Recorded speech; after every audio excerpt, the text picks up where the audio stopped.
안녕하세요. 오늘 우리가 함께 파헤쳐볼 주제는 바로 관계에 대한 좀 특별한 접근법인데요. 좋은 사람을 만나려면 먼저 나 자신의 목적부터 찾아야 한다는 생각. 과연 이게 무슨 이야기일까요? 자, 이 질문부터 한번 시작해보죠. 아마 많은 분들이 공감하실 거예요. 우리는 그 어느 때보다 더 많이 연결되어 있는 것 같은데 왜 진짜 깊은 관계, 의미 있는 인연을 만나는 건 더 어려워졌을까요? 그 근본적인 원인이 대체 뭘까요? 오늘 우리가 살펴볼 내용의 핵심 화자는 이 문제의 원인을 딱 한마디로 진단합니다. 바로 교육이 없기 때문이라고요. 근데 여기서 말하는 교육이요, 우리가 생각하는 그 학교 교육이 아니에요. 과연 무슨 뜻일지 지금부터 자세히 알아보겠습니다. 자, 첫 번째 파트, 방향을 잃은 세대입니다. 지금 우리 사회가 어떤 문제를 겪고 있는지부터 한번 짚어볼게요. 이게 참 아이러니하죠? 정보는 넘쳐나고 지식도 쉽게 얻을 수 있는 지식 시대에 살고 있는데 정작 내 옆에 둘 좋은 사람, 평생을 함께할 인연을 만나는 건 왜 이렇게 힘든 걸까요? 정말 충격적인 숫자인데요. 화자는 우리 사회 가정의 무려 97%가 방황하고 있다고 말합니다. 길을 잃었다는 거죠. 이게 단순히 몇몇 사람의 얘기가 아니라 우리 사회 전반에 겪고 있는 아주 심각한 단절 현상이라는 겁니다. 자, 그럼 도대체 원인이 뭘까요? 바로 여기서 교육 이야기가 나옵니다. 우리가 놓치고 있는 진짜 교육이 뭔지 그 의미를 한번 새롭게 들여다볼 필요가 있어요. 그러니까 여기서 말하는 교육의 부재라는 건 학력이 높고 낮고의 문제가 전혀 아니에요. 학교에서 배우는 그냥 정보 덩어리로서의 지식과는 다른 차원의 이야기입니다. 진짜 참된 교육은 사회를 이해하고 나 자신을 알고 또 다른 사람과 어떻게 어울려야 하는지를 아는 거죠.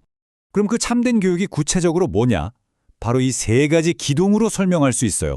첫째는 세상을 제대로 보는 사회교육, 둘째는 내 자신이 어떤 사람인지 아는 인성교육, 그리고 마지막으로 다른 사람과 잘 지내는 법, 바로 예절교육입니다. 이 세 가지가 다 갖춰져야 비로소 한 사람이 제대로 섰다고 말할 수 있다는 거죠. 자, 이제 여기서부터는 조금 더 깊이 들어가 볼게요. 그냥 먹고 사는 문제를 넘어서 진짜 인간답게 산다는 게 과연 어떤 의미인지에 대한 이야기입니다. 와, 정말 강렬한 말이죠. 사람은 살아가는 이유, 즉 명분이 있어야 한다. 이 명분이 없으면 사람 대우를 받지 못한다는 거예요. 우리의 가치를 결정하는 게 바로 이 목적이라는 겁니다. 화자는 이걸 아주 명확하게 구분해요. 인간다운 삶은 뭐냐? 내가 사회를 위해 해야 할 역할, 나만의 목적을 갖는 거예요. 반면에 그냥 뚜렷한 목적 없이 하루하루 살아가는 건 동물다운 삶에 가깝다고 보는 거죠. 이 차이를 이해하는 게 핵심입니다. 여기서 정말 흥미로운 주장이 나와요. 우리의 수명이요? 우리가 가진 목적의 크기와 연결되어 있다는 거예요. 보세요. 내 할 일이 다 끝나면 80세의 생을 마감하고 평범하게 내 역할을 다하면 100세. 그런데 정말 사회에 꼭 필요한 위대한 일을 하는 사람은 120세까지도 살 수 있다는 거죠. 참 신기하죠? 자, 그럼 이렇게 중요한 목적, 도대체 어떻게 찾을 수 있을까요? 이제 좀 더 실질적인 이야기로 넘어가 보겠습니다. 중요한 건 이거예요. 나의 목적이 그냥 나 잘 먹고 잘 살자고 있는 게 아니라는 겁니다. 내가 이 세상에 어떻게 쓰일 수 있을까? 어떻게 필요한 존재가 될 수 있을까를 고민하는 것. 바로 여기서부터 모든 게 시작된다는 거죠. 그러면 재밌는 일이 벌어져요. 내 안의 실력, 내면의 깊이, 이걸 화자는 질량이라고 표현하는데요. 이 질량이 커지면요, 내가 굳이 애쓰지 않아도 사람들이 나에게 다가오고 싶어 한다는 거예요. 매력적인 사람이 되는 거죠. 이게 바로 인력의 법칙입니다. 자, 이제 퍼즐 조각들이 맞춰지는 것 같죠? 이렇게 나 자신을 성장시키는 과정이 어떻게 좋은 인연을 만나는 길로 이어지는지 한번 정리해 보겠습니다. 그래서 결론적으로 어떻게 해야 좋은 사람, 올바른 사람을 만날 수 있냐는 거죠. 맨 처음 던졌던 질문으로 다시 돌아온 겁니다. 이 모든 철학을 바탕으로 한 해답은 과연 뭘까요? 방법은 아주 명확합니다. 첫째, 세상 속에서 내 역할을 찾는 거예요. 둘째, 그 역할을 충실히 해내는 거죠.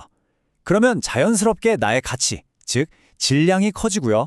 마지막으로 바로 그때 나에게 꼭 필요한 사람들이 나를 알아보고 찾아온다는 겁니다. 그러니까 사람을 쫓아다니는 게 아니라 사람이 찾아오게 만드는 거죠. 이 비유를 보면 이해가 확 돼요. CEO에게 최고의 파트너는 누구일까? 바로 자기에게 가장 필요한 사람이죠. 이처럼 가장 단단한 관계는 서로가 서로에게 꼭 필요한 존재가 될 때 만들어진다는 겁니다. 서로의 가치를 알아보고 그 필요에 의해 만나는 거죠. 결국 한마디로 이거예요. 좋은 파트너를 찾아 헤매지 말고 내가 먼저 다른 사람에게 필요한 멋진 파트너가 되어라. 이겁니다. 좋은 인연은 내가 찾아 나서는 게 아니라 내 가치에 이끌려오는 거니까요. 자, 오늘 이야기는 여기까지입니다. 이제 마지막으로 여러분 자신에게 한번 질문을 던져보셨으면 해요. 나는 이 세상에서 어떤 역할을 해야 할까?